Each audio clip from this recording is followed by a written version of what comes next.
ദൈവനാമത്തിന് മഹത്വം ഉണ്ടാകട്ടെ. എൻ്റെ പേര് ആൻ്റണി, ഭാര്യ ഷാര, മകൻ ഡാനിയൽ. ഞങ്ങളിന്ന് വന്നിരിക്കുന്നത് മകൻ ഡാനിയലിന് വേണ്ടി സാക്ഷ്യം പറയാനായിട്ടാണ്. ഞങ്ങൾ ആദ്യമായിട്ട് ഓൺലൈൻ ഉടമ്പടിയാണ് എടുക്കുന്നത്. സെപ്റ്റംബർ 2022 ഓൺലൈൻ ഉടമ്പടി എടുത്ത് ഞങ്ങൾ 6 നിയോഗങ്ങൾ വെച്ചിരുന്നു. അതിൽ സത്യം പറഞ്ഞാൽ 6ാമത്തെ നിയോഗമായിരുന്നു ഒരു കുഞ്ഞ് എന്നുള്ളത്. മറ്റു നിയോഗങ്ങൾക്കാണ് ഞങ്ങൾ കൂടുതൽ പ്രാധാന്യം നൽകുന്നത്. കാരണം ഞങ്ങൾക്ക് കുഞ്ഞെന്നൊരു ഒരു ബുദ്ധിമുട്ടുള്ളൊരു കടമ്പ തന്നെയായിരുന്നു. കാരണം വൈഫിന് കുറച്ചു കാലം മുൻപ് ഒരു ഒവേറിയൻ ട്യൂമർ സ്ഥിരീകരിക്കുകയും ഒരു ഓവറി കംപ്ലീറ്റായി റിമൂവ് ചെയ്യുകയും സെക്കൻഡ് ഓവറിയുടെ ചെറിയൊരു പോർഷൻ റിമൂവ് ചെയ്യുകയും ചെയ്യുകയുണ്ടായി.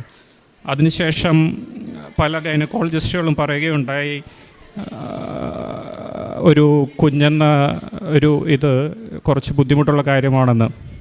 അപ്പോൾ ഞങ്ങളുടെ മറ്റു ജോലി സംബന്ധമായും സാമ്പത്തികമായും മറ്റു കുടുംബകാര്യങ്ങളുമായിട്ടുള്ള പല നിയോഗങ്ങളും വെച്ചിട്ട് 6ാമത്തെ നിയോഗമായിട്ടാണ് കുഞ്ഞിൻ്റെ വെച്ചത്. അങ്ങനെ ഞങ്ങൾ ഉടമ്പടി എടുത്ത ആദ്യത്തെ മാസം തന്നെ വൈഫ് കൺസീവ് ആവുകയാണ് ഉണ്ടായത്. കൺസീവായി 6 മാസം വരെ കാര്യങ്ങളെല്ലാം എല്ലാ ചെക്കപ്പുകളും എല്ലാം നോർമലായിരുന്നു. ഞങ്ങൾ UAE-യിലായിരുന്നു ആ സമയത്ത്.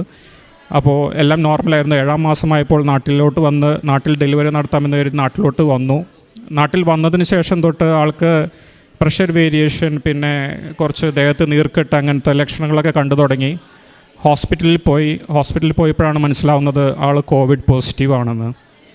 കോവിഡ് പോസിറ്റീവും ഈ പ്രഷർ ഡിഫറൻസും മറ്റു ബുദ്ധിമുട്ടുകളും കാരണം പിന്നെ കുഞ്ഞിൻ്റെ പൊസിഷൻ കറക്റ്റല്ല എന്നൊക്കെ ഗൈനക്കൾ പറഞ്ഞത് കാരണം ഞങ്ങൾക്ക് ഇമ്മീഡിയറ്റായിട്ട് C-സെക്ഷൻ സർജറി ചെയ്യേണ്ടി വന്നു.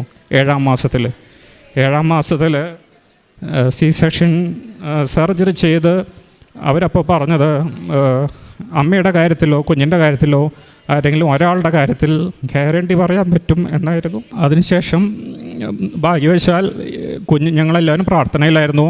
അതിക്ക് മുന്നേ ഞാൻ നേരിട്ട് വന്ന് മാർച്ച് മാസത്തിൽ ഉടമ്പടി എടുക്കുകയുണ്ടായി. ഏപ്രിൽ 18-ന് കുഞ്ഞിൻ്റെ C-സെക്ഷൻ നടക്കുന്നു, പുറത്തെടുക്കുന്നു. കരച്ചിലും കാര്യങ്ങളെല്ലാം ഉണ്ടായി. വലിയ കുഴപ്പങ്ങളൊന്നും ഇല്ലാണ്ട് പോയിക്കൊണ്ടിരുന്നു. ഇൻക്യുബേറ്ററിലായിരുന്നു ഒരു 2 ആഴ്ച കാലം. അവൻ മൈൽ സ്റ്റോൺസൊക്കെ അച്ചീവ് ചെയ്തുകൊണ്ടിരുന്നു. കുഞ്ഞിനെ ഞങ്ങൾ ആദ്യമായിട്ട് കണ്ടപ്പോൾ തന്നെ ഉടമ്പടി തൈലമാണ് കാലിൽ തേച്ച് കൊടുത്തത്.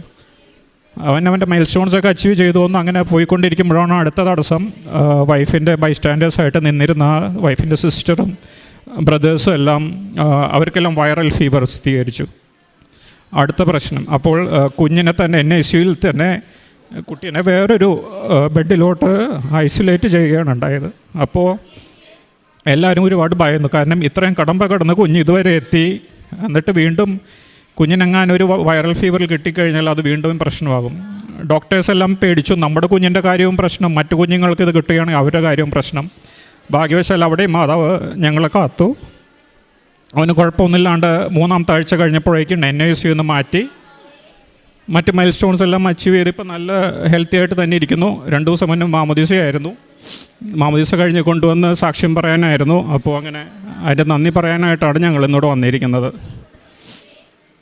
പിന്നെ ഉടമ്പടി എടുത്തതിന് ശേഷം ദൈവികമായി കൂടുതൽ ദൈവത്തോട് കൂടുതൽ അടുക്കുവാനും, ഞാനൊരു ഞായറാഴ്ച ക്രിസ്ത്യാനി മാത്രമായിരുന്നു. സോ അതിൽ നിന്നൊക്കെ ഒരുപാട് മാറി ദൈവത്തിലോട്ട് കൂടുതൽ അടുക്കുവാനും, സ്ഥിരമായ പള്ളിയിൽ പോകാനും, ബൈബിൾ വായിക്കുവാനും, വിശേഷ ദിവസങ്ങളിൽ മാത്രം കുമ്പസാരിച്ചുകൊണ്ടിരുന്ന ഈസ്റ്റർ ക്രിസ്മസ് ഇതിനൊക്കെ മാത്രം കുമ്പസാരിച്ചുകൊണ്ടിരുന്ന വ്യക്തിയായിരുന്നു ഞാൻ.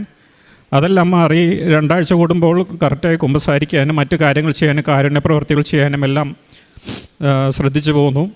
ഇങ്ങനെ ദൈവത്തിനും മാതാവിനും നന്ദി. കാരുണ്യപ്രവൃത്തികളെല്ലാം ഞങ്ങളെക്കൊണ്ടാവുന്ന വിധം ചെയ്യാറുണ്ട്. സാമ്പത്തിക സഹായമായോ വിദ്യാഭ്യാസ സഹായമായോ ഞങ്ങളെക്കൊണ്ട് പറ്റുന്ന രീതിയിൽ മറ്റുള്ളവർക്ക് സഹായങ്ങൾ ചെയ്യാറുണ്ട്. എല്ലാം പറ്റാവുന്ന രീതിയിൽ ഞങ്ങൾ പാലിച്ചു പോരുന്നു. ഇത്രയാണ് പറയാനുള്ളത്. മാതാവിനും തിരുക്കുമാരനും 1000 നന്ദി.